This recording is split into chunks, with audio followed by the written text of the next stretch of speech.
Hi everyone, I am Vidya Kumar and welcome to Gyan Server Education Center. Today we are going to start the first unit of chemistry of class 11th, some basic concepts of chemistry, right? So in this video is going to be about the basic concept of this unit, right? Starting from the mole concept, हम लोग mole concept से शुरुआत करेंगे। हालांकि इस unit का शुरुआत जो है वो रोल ऑफ केमिस्ट्री से होती है। इसमें मेन एप्लीकेशंस ऑफ केमिस्ट्री देखते हैं, स्कोप्स ऑफ केमिस्ट्री देखते हैं कि यदि केमिस्ट्री लेकर के पढ़ते हैं तो हमारे फ्यूचर में इन द फ्यूचर केमिस्ट्री से क्या क्या स्कोप्स हो सकती हैं। Next we would explain the characteristic states of matter, और यहाँ पर हम लोग मैटर का कैरेक्टरिस्टिक देखते हैं। यहाँ पर हम लोग मैटर का क्लासिफिकेशन भी करेंगे। यहाँ पर हम लोग मैटर के क्लासिफिकेशन दो तरीक़ों से करेंगे, एक होगा फिजिकल क्लासिफिकेशन और एक होगा chemical classification. It can be classified into ways by the chemical and physical properties. Physical properties की अगर बात करें तो फिजिकल प्रॉपर्टी के आधार पर हम लोग मैटर को तीन तरीके से क्लासिफाइड करते हैं, सॉलिड स्टेट ऑफ मैटर, दूसरा लिक्विड स्टेट ऑफ मैटर और तीसरा गैसेस स्टेट ऑफ मैटर। ये चीज़ हम लोग को जब से केमिस्ट्री पढ़ते आ रहे हैं तब से ये बात सिखाई जा रही है। अगर केमिकल प्रॉपर्टीज़ के आधार पर मैटर का क्लासिफिकेशन करें तो इसका भी दो तरीक़ों से क्लासिफिकेशन होता है, इसे भी दो भाग में क्लासिफाइड करते हैं। पहला होता है प्योर सब्सटेंस, और प्योर सब्सटेंस में है हम लोग का एलिमेंट्स आते हैं, कंपाउंड्स आते हैं, और मिक्सचर सब्सटेंस के अंदर heterogeneous substance and homogeneous substance होते हैं, राइट। उसके बाद physical quantities and their assignments देखते हैं, और डायमेंशनल एनालिसिस की बात करें तो इसमें कन्वर्जन ऑफ यूनिट्स देखते हैं, सिग्निफिकेंट्स फिगर्स देखते हैं। ये छोटे छोटे टॉपिक्स इस चीज़ में इंक्लूडेड है, और इसको जनरली हम लोग फिजिक्स में डिटेल वाइज एनालिसिस कर लेते हैं। So we will continue to skip this topic. Next जो हम लोग का यहाँ पर इस यूनिट का मेन कॉन्सेप्ट शुरुआत होती है वो लॉ ऑफ केमिकल कॉम्बिनेशन से होती है। अब ये लॉ ऑफ केमिकल कॉम्बिनेशन होती क्या है उसको सबसे पहले ध्यान से सुनिएगा। तो यहाँ पर तीन चार तरीके के साइंटिस्ट हैं, उन लोगों का मैं नाम बोलूँगा, उन लोगों का नाम आप लोगों को ध्यान से सुनना है। जैसे लेवोजियर हो गए, प्राउस्ट हो गए, फिशर्स हो गए, डाल्टन हो गए। इन्होंने बहुत सारे एक्सपेरिमेंट किए और एक्सपेरिमेंट करते हुए ये कंक्लूज़न तक पहुँचे कि जब भी एलिमेंट्स के एटम जब एक साथ कॉम्बाइंड होते हैं तो नया किस्म का कंपाउंड बनाते हैं, एक टाइप का कंपाउंड का फॉर्मेशन करते हैं।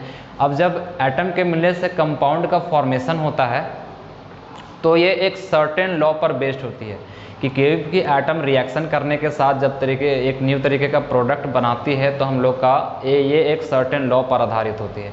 अब यहाँ पर 5 फंडामेंटल बेसिक लॉ पढ़ेंगे लॉ ऑफ केमिकल कॉम्बिनेशन का, जिसमें से पहला लॉ है लॉ ऑफ कंजर्वेशन ऑफ मास।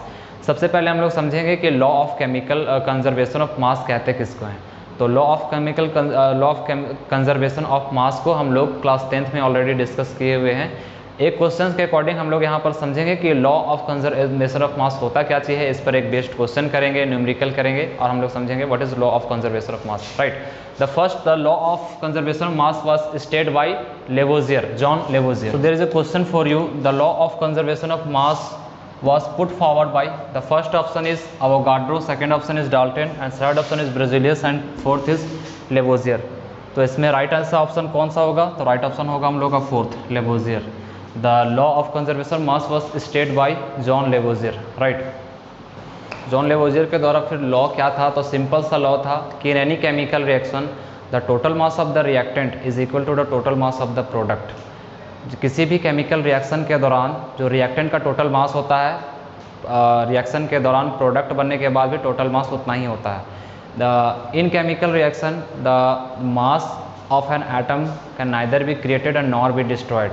और किसी भी केमिकल रिएक्शन के दौरान प्रोडक्ट के बाद जो मास तैयार होता है वो ना तो अलग से क्रिएट ज़्यादा होता है और ना ही उससे कम बनता है। मतलब कि यहाँ पर मास का किसी भी तरीके से ना तो क्रिएट किया जा सकता है, ना ही उसका मास का डिस्ट्रॉय होता है। इसको एक क्वेश्चन के अकॉर्डिंग हम लोग समझेंगे। क्वेश्चन क्या है उसको ज़रा सा कॉपी करेंगे, कौन सा क्वेश्चन है। तो यहाँ पर क्वेश्चन लिखा गया है कि when 4.2 gram of sodium hydrogen carbonate is added to a solution of CH3COOH यानी acetic acid weighing of 10.0 gram, it is observed that the 2.2 gram of carbon dioxide is released in the atmosphere. The residue is left is found at the weight of 12 gram. That is the observation on arrangement with the law of conservation of mass. यहाँ पर एक chemical reaction के through समझेंगे कि किस तरीके से sodium hydrogen carbonate acetic acid के साथ रिएक्ट करती है। तो यहाँ पर सबसे पहले केमिकल इक्वेशन लिखेंगे कि sodium hydrogen carbonate react with acetic acid CH3COOH। सबका वेट दिया गया है, जैसे सोडियम हाइड्रोजन कार्बोनेट का वेट कितना दिया हुआ है, तो 4.2 ग्राम। 4.2 ग्राम सोडियम हाइड्रोजन कार्बोनेट का वेट है। एसिटिक एसिड का सॉल्यूशन का वेट 10.0 ग्राम गिवन है। बाय प्रोडक्ट में देखा गया है कि it is observe that 2.2 gram of carbon dioxide is release. यहाँ पर बाय प्रोडक्ट पर एक गैस रिलीज होता है 2.2 ग्राम का कार्बन डाइऑक्साइड, जिसका वेट कितना है 2.2 gram. 2.2 gram. The residue is the left is found to be the weight of 12 gram. उसके बाद जो बच जाता है प्रोडक्ट साइड, उसका जो टोटल वेट होता है वो कितना है, प्रोडक्ट साइड का टोटल वेट रेसिड्यू कितना बचता है, तो ये बचता है 12 gram. 12 gram. That the observation are arranged with the law of conservation of mass. अब ये चीज़ law of conservation of mass को फॉलो करती नहीं। तो अभी बताए थे कि in any chemical reaction the mass of the reactant is total mass of the product. Reactant side का टोटल मास हम लोग कैलकुलेट करेंगे, और कैलकुलेट करने के बाद हम लोग देखेंगे कि प्रोडक्ट साइड का टोटल मास दोनों तरफ का मास इक्वल है कि नहीं। तो इधर रिएक्टेंट साइड का टोटल मास देखेंगे तो सोडियम हाइड्रोजन का कार्बोनेट का जो मास है वो 4.2 ग्राम है, और एसिटिक एसिड का जो मास है वो 10.0 ग्राम है। ऐड करने पर हम लोग का मिलेगा 14.2 ग्राम, यानी रिएक्टेंट साइड का टोटल मास ऑफ रिएक्टेंट कितना है 14.2 ग्राम। प्रोडक्ट साइड का अगर बात करेंगे तो प्रोडक्ट साइड में बाय प्रोडक्ट जो रेसिड्यू को छोड़ करके हम लोग का 2.2 ग्राम कार्बन डाइऑक्साइड रिलीज हुआ। डैट मीन्स 2.2 ग्राम का कार्बन डाइऑक्साइड एटमॉस्फेयर में रिलीज हुआ है। इसका मतलब ये नहीं कि यहाँ पर बाय प्रोडक्ट में कार्बन डाइऑक्साइड बना नहीं है। इसका मास भी कैलकुलेट करेंगे तो टोटल मास हम लोग को कैलकुलेट करने पर आएगा 12.0 ग्राम प्लस 2.2 ग्राम। इसको ऐड करेंगे तो यहाँ पर बाय प्रोडक्ट में भी रिएक्टेंट के मास के जितना वैल्यू आ रहा है, that is 14.2 gram, and product side is 14.2 gram. Both are same. इसका मतलब है यहाँ पर कि law of conservation of mass follow हो रहा है। Next we would discuss about the next law, the law of multiple proportion. Right, यहाँ पर लिखेंगे John Dalton, when two elements are combined to form two or more than compounds, the weight of one of the element is combined with a fifth of other pair of simplest whole number।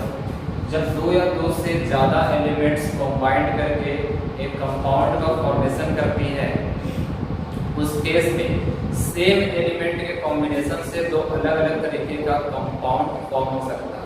इस बात का confusion हर एक student को होता है कि same element से दो अलग किस्म के कंपाउंड का फॉर्मेशन हो सकता है। और इस बात को ध्यान रखिएगा कि जैसे कार्बन डाइऑक्साइड कार्बन और ऑक्सीजन से बना एक तरीके का कंपाउंड होता है। Carbon dioxide